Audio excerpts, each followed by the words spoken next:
So being a new agent myself, have you seen others kind of come from maybe the same position that I'm in or other positions, making a career change?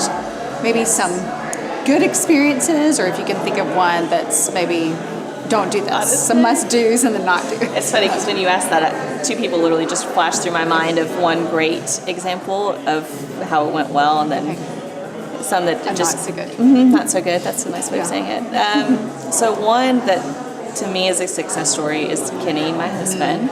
So he was a police officer for 11 or 12 years and loved it. Wanted to be a police officer his entire life. His whole family, brother, mom and dad, they're all 3 police officers, and that is who they are, and he loved it. Yes. Wow. She still is, yes. So yeah, he's just so passionate about it, and what he realized is he wasn't really being compensated for the amount of work that he was doing. And it's not all about compensation, right? But it's about just having that passion and feeling appreciated. Valuable, yeah. So something that he and I did that I recommend to anybody that's going to do this is save enough money so that if you don't get paid for 3 months, it's okay.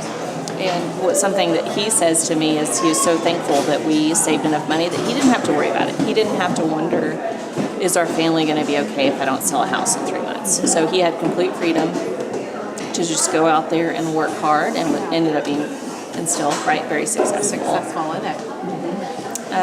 Another example of one that isn't as good is just kind of the opposite side of that. So a couple of different agents, they just were in a dead-end job. They wanted out of the work that they were in. They wanted to be passionate about something with flexibility and great pay, potentially.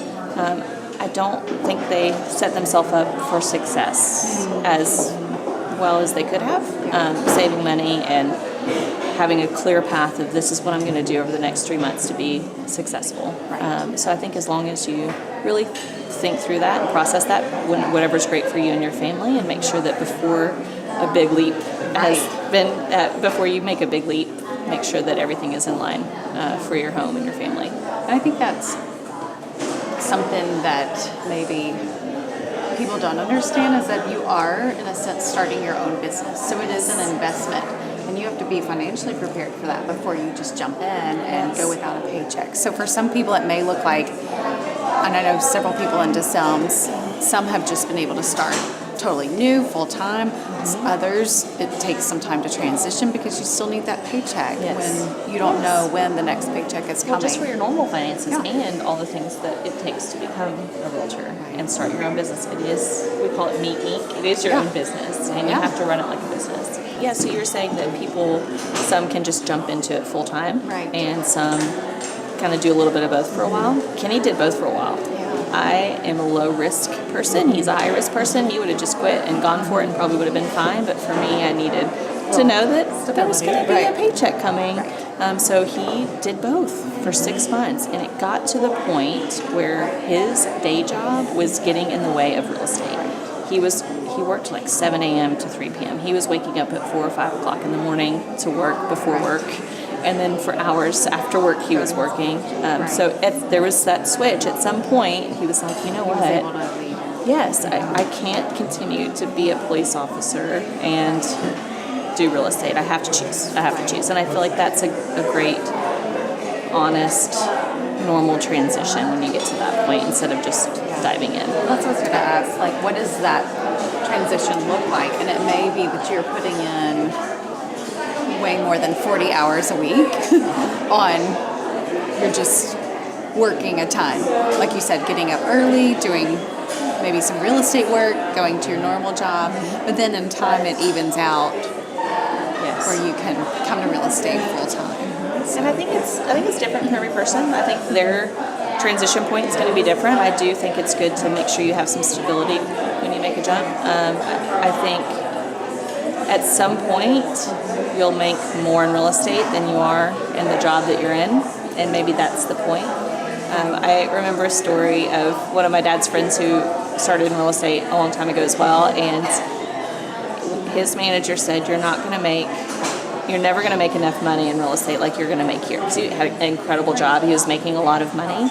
And he took a lot of pride in the fact that at one point he was able to walk into his manager's office and say, I have made more this month than I've made all year at this job. And that was a big moment for him. And that was his transition point. He knew that he would be successful. He would be okay, and he could move on. Yeah. So maybe your first month in, being that you don't have, when you first start, you don't have any clients. You're hoping to get some team leads, but maybe what are some realistic and reasonable goals for your first month in? So you're part of a brokerage, so a realistic goal for your first month in, but then also a year in. So what does that? I would say first 3 months. Just go ahead and not expect a paycheck. First 3 months, all you're doing is you're trying to find clients. Which we talk about through prospecting. Yes, prospecting and marketing and all that kind of stuff, and that takes time. It's not. You're not going to tell. Usually, you're not going to tell one person, "Hey, I'm in real estate," and they're going to say, "I wanted to buy a house today." It usually takes a little bit of time. So I'd say first 3 months, you're probably not going to sell a house. By 6 months, if you can have 2 or 3 under contract, that's incredible, and if you can close a couple, that's incredible.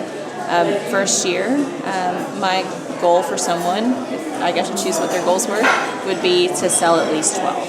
So average realtor sells 5 to 7 in a year. And it's not bad. I don't believe that it would be enough to support that person and their family, depending on their situation. Right. If they could sell 12, they're getting into the point where they're making enough money to go to the next year. Right. So my dad, his first year, he doesn't normally share this story. His first year, he sold 12 houses.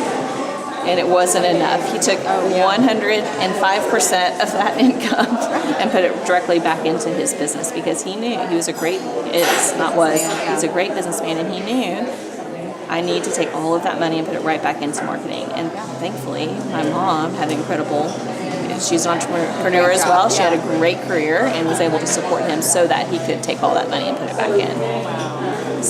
So like you were saying earlier, it's a business, and you have to look at it as a business. And what can I do with that income in order to be successful?